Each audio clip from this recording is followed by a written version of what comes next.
शालू के ससुराल वाले शालू को अपनी बहू नहीं अपनी बेटी की तरह प्यार करते थे। सब कुछ बहुत अच्छा चल रहा था। सब लोग बहुत खुश थे क्योंकि उसकी ननद रीता की शादी जो तय हो गई थी। सभी लोग हमेशा शादी की तैयारियों की ही बातें करने लगे थे क्योंकि एक तरफ जहां सब शादी की बात सुन के खुश थे तो दूसरी तरफ जल जलाती गर्मी से सभी परेशान थे कि ऐसी गर्मी में वो शादी कैसे करेंगे, कैसे सब कुछ बिना किसी परेशानी और खुशी के साथ होगा। सभी आपस में बातें कर ही रहे थे कि तभी शालू वहाँ सबके लिए चाय लेकर आती है और कहती है, क्या हुआ माँ, आप लोग इतना परेशान क्यों हैं? बहू तू तो जानती है रीता की शादी इतनी गर्मी के मौसम में तय हुई है। यहाँ चाहे कितनी भी तैयारी कर लो फिर भी शादी में कोई ना कोई कमी तो रह ही जाती है। किसी न किसी को बोलने का मौका मिल ही जाता है। जी माँ जी, मैं जानती हूँ, लेकिन अब हम कर भी क्या सकते थे। अब वो लोग वेट नहीं करना चाहते थे, वरना हम तो अभी करना ही नहीं चाहते थे। वैसे भी कुछ महीनों बाद कर लेते। मेरा भी यही दिल था कि कुछ महीनों बाद होती तो इतनी परेशानी नहीं होती, वरना इतनी गर्मी में कहाँ लोगों को बिठाएंगे, क्या करेंगे। मुझे कुछ समझ नहीं आ रहा कि मैं क्या करूं। माँ आप ज्यादा परेशान ना हो, मैं और शालू सब देख लेंगे। अगर आप इतना सोचोगे तो शादी से पहले आप ही बीमार हो जाओगे। फिर मैं आपको देखूंगा या शादी की तैयारियां करूंगा।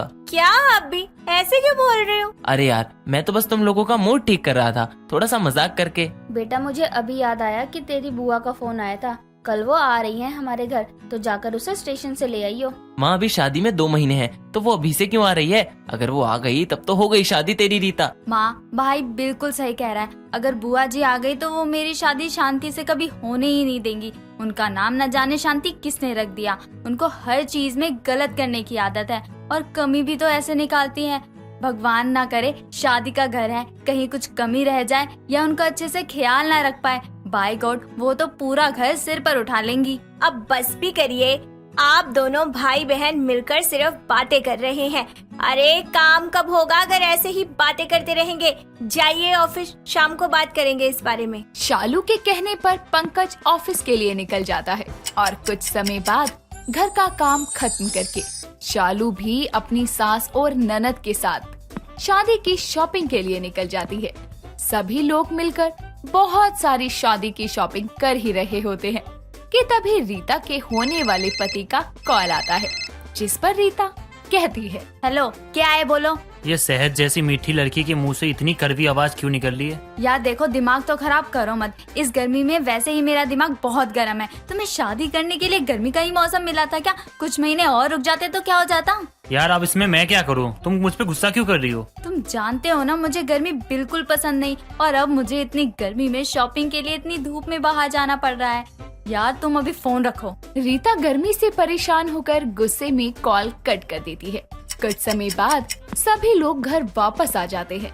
अगले दिन सुबह पंकज बुआ शांति को लेकर घर आता है, जिन्हें देखते ही रीता का पारा हाई हो जाता है और फिर सब के सामने वो कुछ नहीं कह पाती। ऐसे ही समय बीतता है और शादी का समय नजदीक आ जाता है। साथ ही गर्मी का पारा भी 7वें आसमान पर होता है। सभी गर्मी से बेहाल होकर शादी की तैयारियों में लगे थे। ये सब देखकर बुआ कहती है, हाय हाय बहू, अब क्या गर्मी में सबकी जान लेकर ही पानी पिलाएगी? अपनी ननद और घर वालों को छोड़कर बाहर वालों पर भी ध्यान दे दे।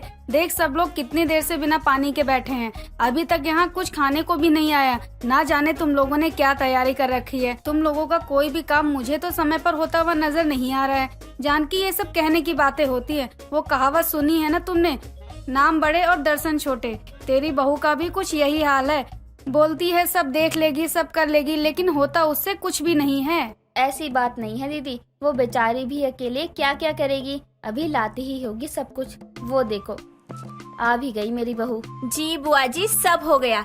मैंने सबके लिए ठंडी लस्सी का इंतजाम कर दिया है, वो ज्यादा सही रहेगा। और हाँ, मैंने अलग से पंखों का इंतजाम भी कर दिया है, बस अभी आते ही होंगे। शिकायत का कोई मौका नहीं मिलेगा आपको। ठीक है, तेरी महारानी ननद कहाँ है? उसे बड़ी गर्मी लग रही है, उसी की शादी है और वो सब कुछ छोड़कर आराम से पंखे में बैठी रहती है पूरे दिन। कोई बात नहीं, वैसे वो कुछ दिन की मेहमान है, अब उसको क्या परेशान करूं मैं। तुम लोगों ने ही उसे इतना सिर पर चढ़ा रखा है, तभी तो वो कोई काम नहीं करती। ऐसा लगता है सारी गर्मी उसे ही लगती है। बहू मुझे डर लग रहा है, कहीं रीता को सुन लेगी तो ये दोनों आपस में ही लड़कर मर जाएंगी। मुझे बहुत डर लग रहा है। माँ आप परेशान मत हो, मेरे होते हुए कुछ गलत नहीं होगा। शालू चारों तरफ से अपनी सारी जिम्मेदारियों को बिना किसी परेशानी के पूरा करने लगी हुई थी। वहीं दूसरी तरफ उसकी बुआ आए दिन गर्मी का बहाना लेकर उसमें शादी में कमी निकालने में लगी रहती। शालू ये सब देखकर भी कुछ नहीं बोल पाती। वो बस कैसे भी करके शांति से बिना तमाशे के शादी को अच्छे से पूरी करवाना चाहती थी। ऐसे ही थोड़ा समय और बीतता है और शादी का दिन आता है। सभी लोग तैयार होकर शादी के मंडप के पास आते हैं। शालू भी अपनी तरफ से सारी तैयारियां अच्छे से देखकर तैयार होने चली जाती है। एक तरफ सभी लोग गर्मी से पहले ही परेशान थे कि अचानक दूसरी तरफ लाइट चली जाती है, जिसके चलते सभी मेहमान बहुत परेशान हो जाते हैं और घर से निकलकर आपस में बुराइयां चालू कर देते हैं। तभी शालू रीता के कमरे में उसे देखने के लिए जाती है, जहां वो कॉल पर राहुल से बातें करती है और रीता कहती है, यार जब से बुआ जी आई थी उन्होंने हर चीज में टोक टोक कर परेशान कर दिया था।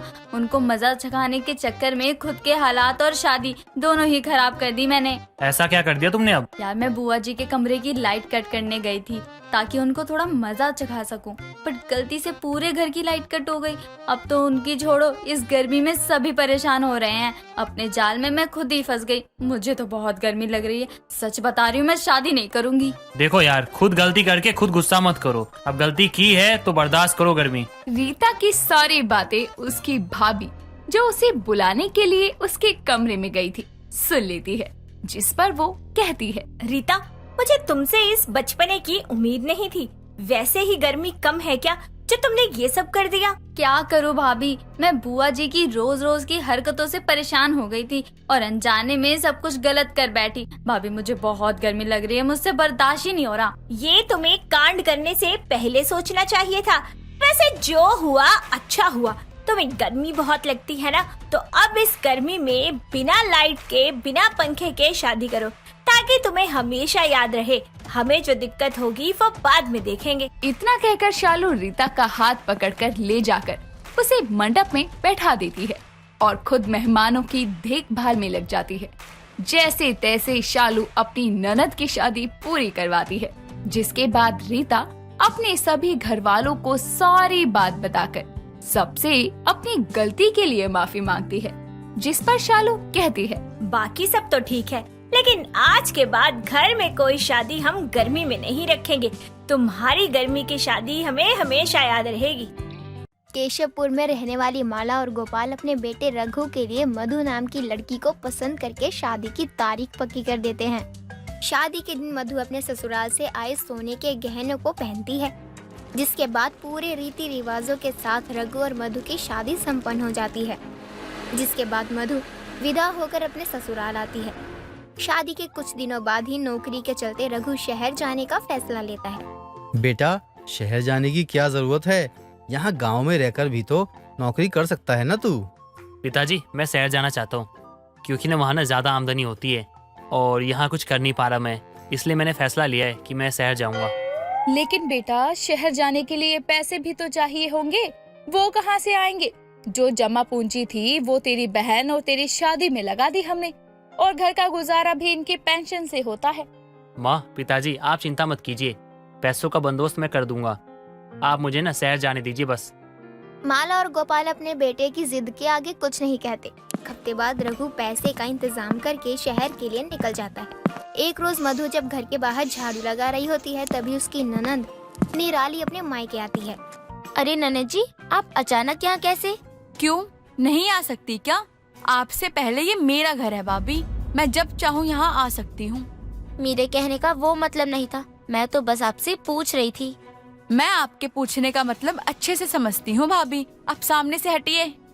निराली का ये बर्ताव मधु को कुछ समझ नहीं आता। तभी निराली अंदर चली जाती है।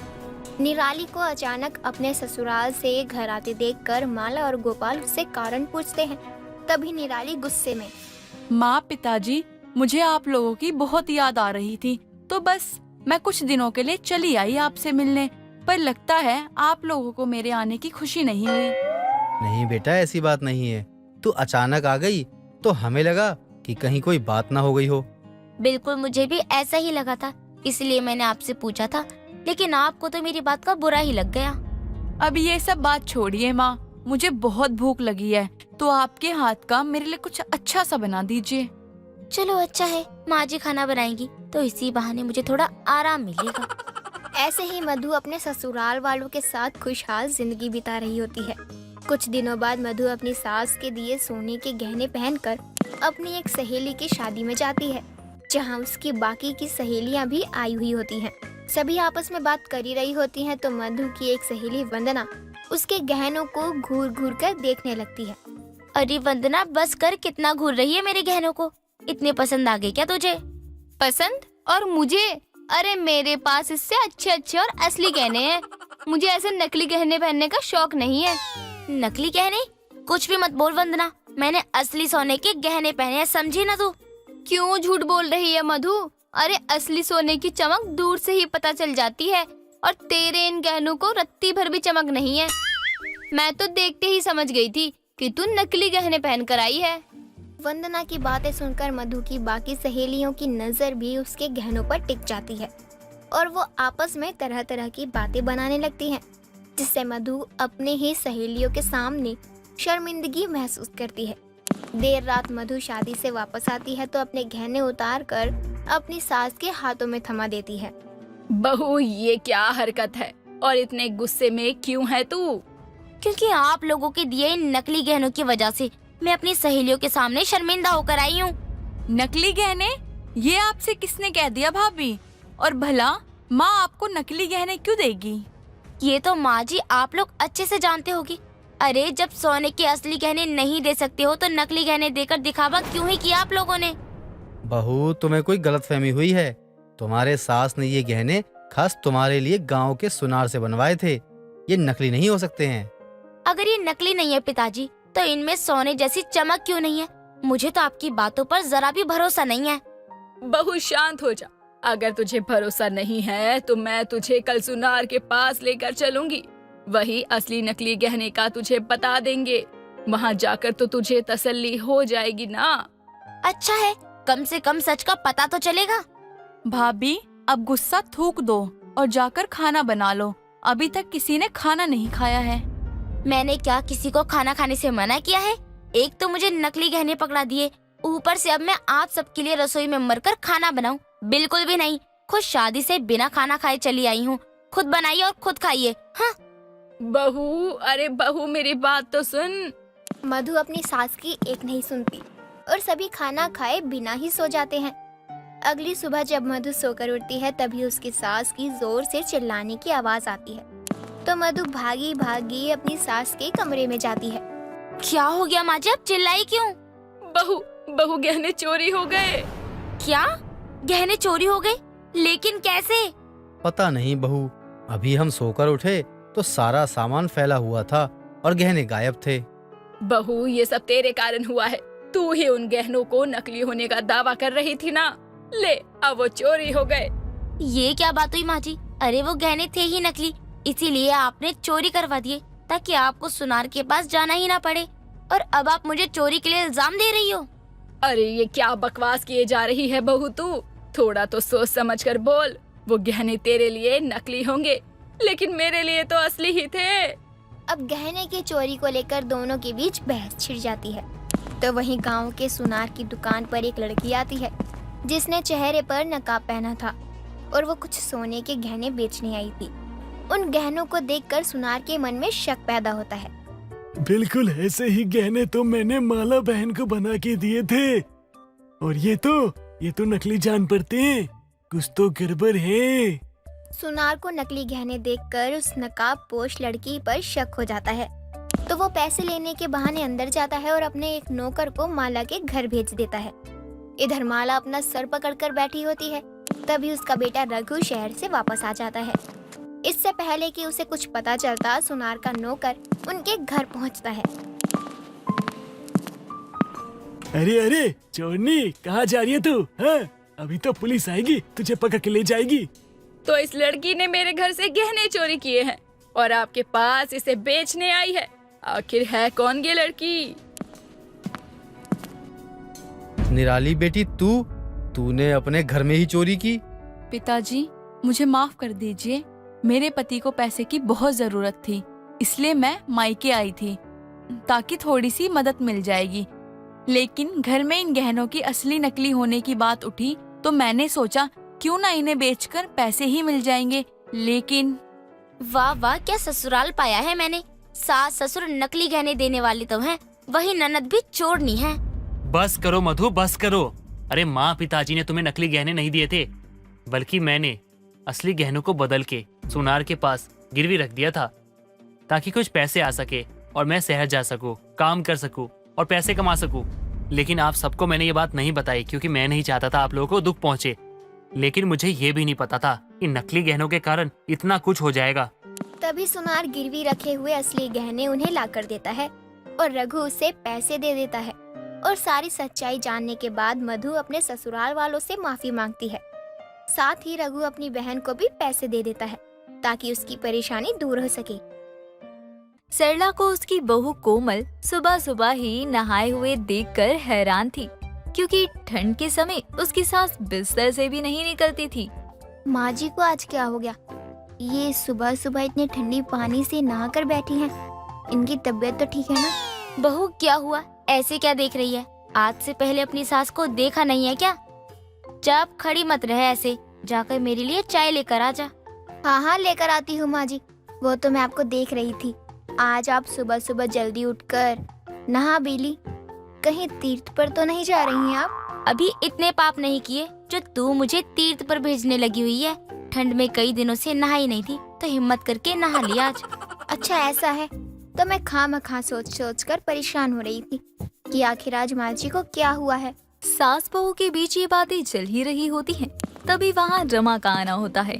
अरे सरला, क्या बताऊं, मेरा तो आज भी निकल गया। ये बातें तो अब बहू को कहते हुए भी शर्म आती है।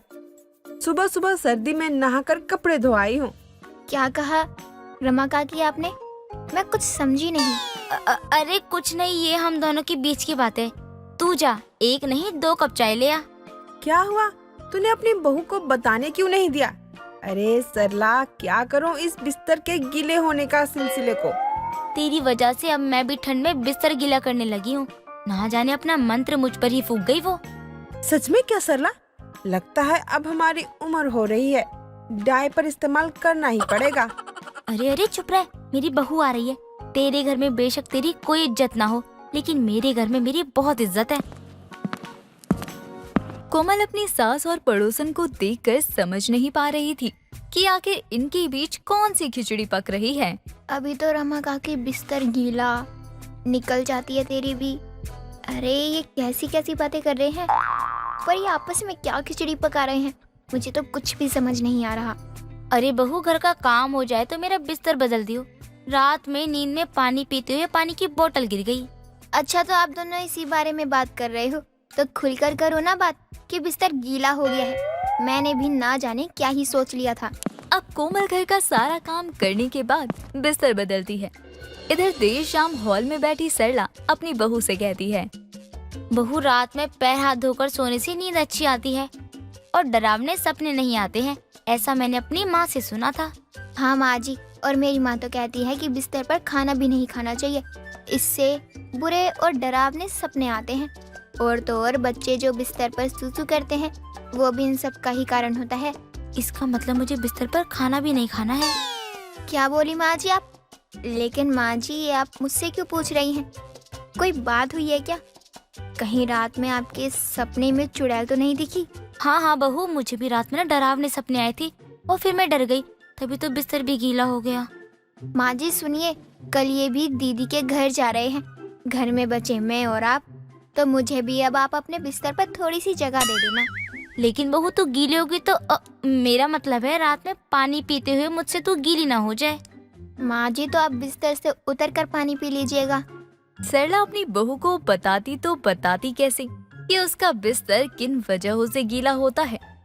अब अगली रोज सरला का बेटा मनोज तो अपने बहन के घर गया था। इधर रात का खाना खाने के बाद ही दोनों सास बहू सोने के लिए जाते हैं। माँ जी देखिए, मुझे बहुत तेज नींद आ रही है और आप खर्राटे मत लीजिएगा। आपको याद होगा उनकी एक आंख पर कुछ दिनों पहले सूजन आ गई थी, वो मेरी ही देन थी। बहू, तूने मेरे बेटे पर हाथ उठाया? नहीं, खर्राटे ले रहे थे और मुझे नींद नहीं आ रही थी तो मुझे मजबूर होकर उन्हें मारना पड़ा। उसके बाद तो उनकी सांसें भी रुक कर आ रही थी। बहू तो कितनी पत्थर दिल है, किसी दिन तू अपनी नींद के चलते मेरे बेटे को मार ना दे। माँ जी छोड़िए इन सब बातों को, ये बहुत पुरानी बातें हैं। मुझे फिलहाल तो बहुत ज्यादा नींद आ रही है। अब सरला और कोमल सो जाते हैं। सरला डर रही होती है कि आज भी कहीं बिस्तर गीला ना हो जाए और इसी सोच में उसे नींद आ जाती है। अब देर रात कोमल को गीला गीला सा महसूस होता है। ये गीला गीला बिस्तर कैसे हो गया, जबकि मैं सारे पानी के बोतल को किचन में रख कर आई थी ताकि माँ जी ना पानी पी पाए और न ही बिस्तर गीला हो पाए। बहू, तूने पानी गिरा दिया क्या? ये गीला गीला क्या लग रहा है? माँ जी लगता है मेरी निकल गई बिस्तर पर ही, मुझे पता ही नहीं चला। और बहू तू भी? मेरा मतलब है तूने बिस्तर पर ही कर दिया। सत्यानाश हो बहू तेरा, अगर इतनी ही आई थी तो उठकर जाना था ना। माँ जी ये बात आप किसी से कहिएगा मत, वरना सब मेरा मजाक बनाएंगे। वो सब छोड़, तूने जो मेरा सत्यानाश मारा है ना उसका क्या? माँ जी अभी तो रात के 3 ही बजे हैं, मुझसे नहीं सोया जाएगा, मैं नहा कर आती हूँ। अरे बहू, मैं भी नहा लेती हूँ, अपना तो चल भी जाता है, दूसरों का ना मुझसे नहीं होगा। अब रात में दोनों सास बहू बारी बारी नहाने के बाद सो जाती हैं। इधर सुबह के 10 बज जाते हैं। सरला के घर का गेट नहीं खुलता, तभी रमा मोहल्ले में लोगों को इकट्ठा करके सरला के घर के बाहर रोने लगती है। अरे कोई मार तो नहीं गया मेरी सरलू को? शाम को इतनी अच्छी भली मुझसे बात कर रही थी सरला ने। अरे तुम लोग भी खड़े क्यों हो, तोड़ दो ना दरवाजा। अरे रमा काकी, क्या हो गया, आप रो क्यों रही है? और यहाँ इतनी भीड़ किस बात की है? बहू तू तो जिंदा है, और तेरी सास कहाँ है? अरे सरलू को आखिरी बार दिखा दे मुझे। अरे ये सब क्या बोले जा रही हैं आप रमा काकी? मेरी सास को कुछ नहीं हुआ है। माँ जी आप पहले बाहर आइए। अरे क्या हुआ? और रमा तू क्यों सुबह सुबह चिल्ला रही है? अरे सरला तू ठीक है? मैंने तो सोचा था तुझ सास बहू को रात में कोई मार तो नहीं गया। ये तू कैसी बातें कर रही है? किसी की क्या दुश्मनी है मुझसे जो मुझे मारने की कोशिश करेगा? मैं तो डर गई थी। और आप लोग मोहल्ले वालों, चलो जाओ यहाँ से, भीड़ मत लगाओ। तो ये भीड़ भी तूने ही लगवाई है। अरे रमा वो सब छोड़, तुझे पता है आज क्या हुआ रात में? आज रात भी निकल गई क्या? अरे ये तो बिस्तर गीला करने की आदत कब छोड़ेगी सरला? रमा हुआ तो मुझे भी था, लेकिन बगल में बहू सोई थी, उसने सोचा उसने इस बार गीला कर दिया बिस्तर। मैं भी चुप रही और जानबूझकर सुनाया उसे। सरला तू तो तेज निकली, अब तू थोड़ा अपने आप पर काबू कर और ये भूत प्रेत के सपने देखना छोड़ दे। अरे वही तो सपना देख रही थी जो ये सब हुआ फिर से। वो तो भला हो मेरी बहू का जो सारा इल्जाम अपने ऊपर ले लिया उसने। माँ जी इसका मतलब ये सब आपका किया धरा था? ये आपने सही नहीं किया माँ जी। आप ही रोज बिस्तर गीला करती थी और कहती थी कि पानी गिर गया है, और रात तो आपने सारा इल्जाम मुझ पर ही डाल दिया। अरे बहू वो मैं कुछ बोलती उससे पहले तू रोने लगी थी। लेकिन बहू तू ये बात ना किसी से कही हो मती ना, वरना बहुत बदनामी होगी मेरी।